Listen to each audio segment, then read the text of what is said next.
name is Danielle Kirkpatrick, and this is my audience. Oh, yep. Hi, I'm here too. There are two things that are the greatest motivators for a human being: fear of loss or hope of gain. I think we can all agree fear of loss is the more powerful of the two. Think of a time when any decision you've made, even down to the mundane details and occurrences of your daily life, hasn't been driven by fear of something. You can't, can you? From the very moment you wake up in the morning, fear is driving your behavior. Your alarm goes off. The fear of running late if you don't get out of bed strikes you. You take a shower and you groom yourself, because what would people think of you if you came into work or if you came into school stinky and disheveled? You go to work. How else are the bills going to get paid? You get the idea. Fear can affect our decisions and significantly impact our lives. Let me tell you about my personal experience with fear and how it's shaped my life. The year was 1997. I had just finished up my second semester in college at the University of Northern Iowa. I was certain I didn't want to continue on as a journalism major, and was deciding between a community college or going on to pursue my bachelor's degree in nursing. I had just learned that I was pregnant also. All of the emotions I remember experiencing at this time, complete and utter fear stands the most. I haven't even decided what I want to do with my life at that point, and I really hadn't decided if I saw a future with my child's father.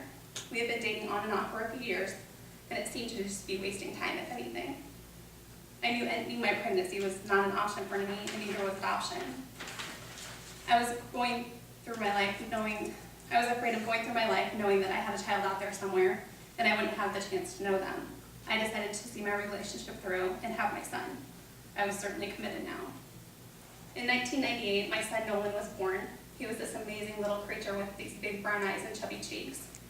With his arrival, it dawned on me that this was the rest of my life. Every decision I ever made from this point on would be guided by the love for this child, and quite possibly by the fear of not giving him the life that he deserved.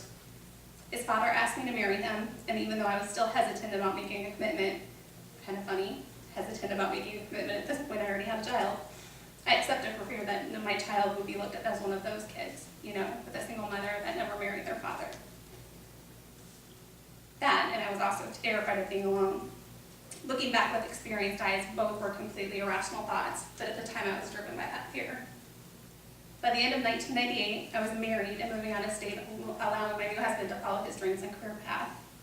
I put my goals on hold, telling myself that soon we would be settled, and I would go back to school and become a nurse. I obtained my CNA and started working at the local hospital. Things were rocky in my marriage, but working at the hospital part-time and my son brought happiness into my life. We moved frequently for my husband's job, which in my mind kept pulling me further away from my goals. My husband was rarely home, and after the first few moves, it made more sense for me to be a stay-at-home mom. So I was home, now with 2 babies, all day with little adult interaction. Truth be told, I was miserable and afraid that this would be the rest of my life. In 2001, my unhappiness took a toll on my marriage. I found myself as a young, divorced mother without a college degree and very little work experience. What would happen to my children and I? Fear of being destitute motivated me to apply for any job I could find that would help me pay the bills. At that point, I decided what I wanted to do with my life was no longer important. It was now about what I had to do. Fortunately, I was offered a sales position working for a large company in the print industry. I grabbed the opportunity and threw myself into my work. I had early success and found that I could really be good at this. I was good at it, and I started to like it. I was more than paying bills and was able to provide well for my family.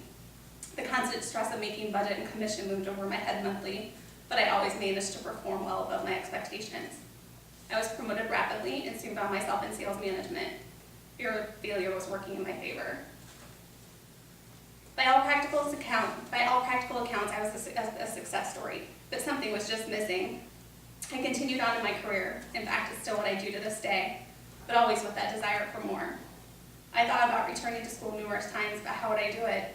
I had a family depending on me for financial support, and I feared what it would mean for our lives if I decided to walk away from the career I had built and chase my dreams. Years passed by. Sales was beginning to lose its luster and become more of a grind than anything. How could I walk away, though? By this time, I'd invested 10 years of my blood, sweat, and tears into building a career. I was terrified at the thought of starting anew. Stress and exhaustion had gotten the best of me. Last year, I ended up very sick and spent a week in the hospital. I knew I could continue to live my life like this. Life is just too short. The fear of dying a young, miserable death has finally motivated me to go after what I wanted. So here I am, nearly 40 and back in school. I'm afraid daily that juggling a family, a full-time job, and class will be more than I can handle. But I am more fearful of joining on, passing my days doing something I'm not passionate about. I desperately want more out of life, out of the years I have left. Fear of losing out on my best life has brought me to where I stand today. Over the course of my life, fear has motivated me, it has distracted me, and has impacted my major life decisions. Fear has made me successful, but it has also worn on my health and happiness. Fear has shaped who I am and forced me to become uncomfortable in my own skin, enough to make huge changes. It's 2015 and I'm refusing to be afraid anymore. Fear has affected my decisions and significantly impacted my life.